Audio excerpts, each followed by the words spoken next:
मुख्यमंत्री लाडकी बहीण योजनेतून मिळालेल्या निधीतून मुंबईतल्या प्रणाली कृष्णा बारड या तरुणीनं घुंगरांचा व्यवसाय सुरू केला। गणेशोत्सवात घुंगरू विकून तिनं 10,000हून अधिक कमाई केली।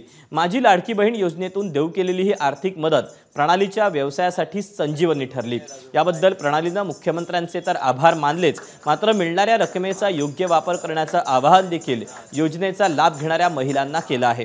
तिच्याशी संवाद साधलाय सूरज सावंत। मुख्यमंत्री माझी लाडकी बहीण योजनेतनं मिळालेल्या पैशातनं तू एक छोटासा व्यवसाय सुरू केला। हा नेमका व्यवसाय काय होता, तो कसा सुरू केला आणि कशी तू लोकांपर्यंत पोहोचलीस, काय सांगशील? सध्या इंस्टाग्रामवर ट्रेंडिंग होत असलेले घुंगरू कडी मी माझ्या गणपतीसाठी आणले होते। तर ते माझे फ्रेंड्स माझ्या फ्लोअरवरचे त्यांनी खूप सारा रिस्पॉन्स दिला, त्यांनी मला ऑर्डर्स दिले। त्याच्यानंतर मी इंस्टाग्रामला रील्स करून टाकल्यानंतर त्याचा पण खूप चांगला प्रतिसाद आला। त्याच्यानंतर मग मी ते गुरुवारी स्वामींच्या मठाजवळ, रविवारी लालबाग मार्केटमध्ये, सोमवारी गौरीशंकरजवळ बाजारी मार्केट असतो तिथे बसून हे केलं।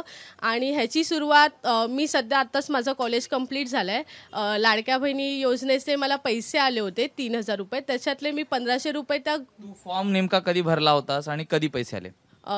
फॉर्मची ॲक्च्युली डेट आठवत नाही आहे, पण आमच्याकडून शाखेचे मेंबर आले होते, त्यांच्याकडून त्यांनी माझा फॉर्म भरून घेतला होता आणि पैसे 17 तारखेला आले होते।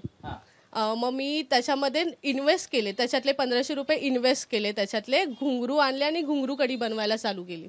आणि काय सांगशील, तुझ्यासारखे जे अनेक गरीब कुटुंबातनं ज्या मुली आहेत त्यांनी यातनं कसं उदाहरण घ्यावं?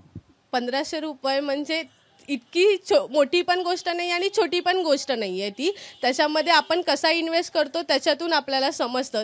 ते 1,500 रुपयाचा अनेक फायदे होऊ शकतात, जसं की मी घेतलंय 1,500 रुपये इन्व्हेस्ट करून माझे आता 10,000 पर्यंत तरी झालेत ह्या 15 दिवसामध्ये।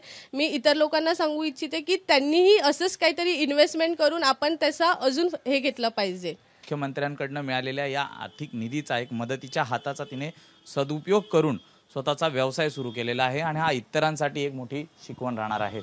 जर्नलिस्ट दीपेश महाजनसह मी सूरज सावंत, एबीपी माझा, मुंबई।